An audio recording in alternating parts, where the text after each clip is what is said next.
Hello and welcome to the new YouTube page of the New York City Center for Media Education at Manhattan Neighborhood Network.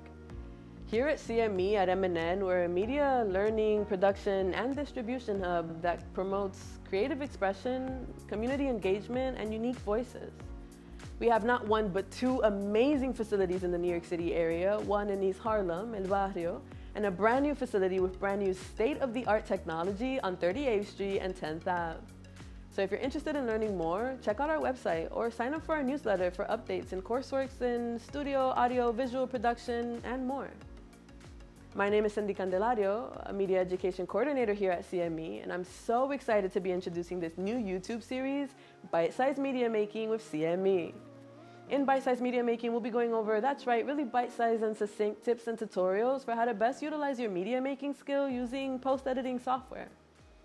In this first episode of Bite-Sized Media Making, we'll be going over how to add fades onto your video and audio clips using DaVinci Resolve. Let's get into it. So we're going to open up DaVinci, and we here already have a project with clips ready for this example, but you would just drag and drop your clips in. Adding a fade is relatively easy and can be done in the Edit tab of Resolve, which is where we'll likely be doing most of our editing. So I'm going to add a fade to the very start of both our visual and audio clips, and I'm going to fade out in the end too. And to do this, I'm going to press Command and the plus sign to zoom into my playhead. And when I'm close enough, I'll be able to see a white marker at the very top of the start and end, the front and back of our video clips and our audio as well.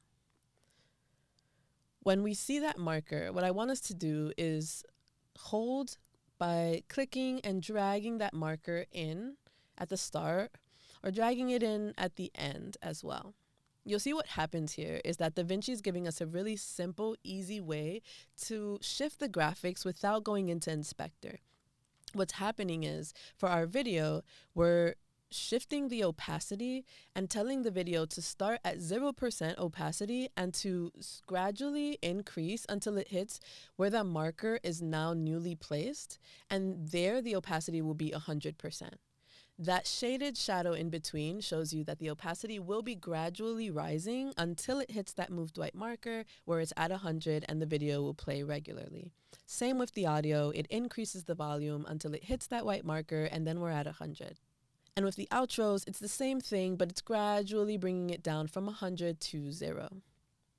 And now, if you play this clip, you'll have a really nice, smooth transition with a clean and crisp video. So we hope this bite was super helpful. Please like or comment. Please follow this page for more bite-sized media making tips. Here's Bite-Sized Media Making with CME.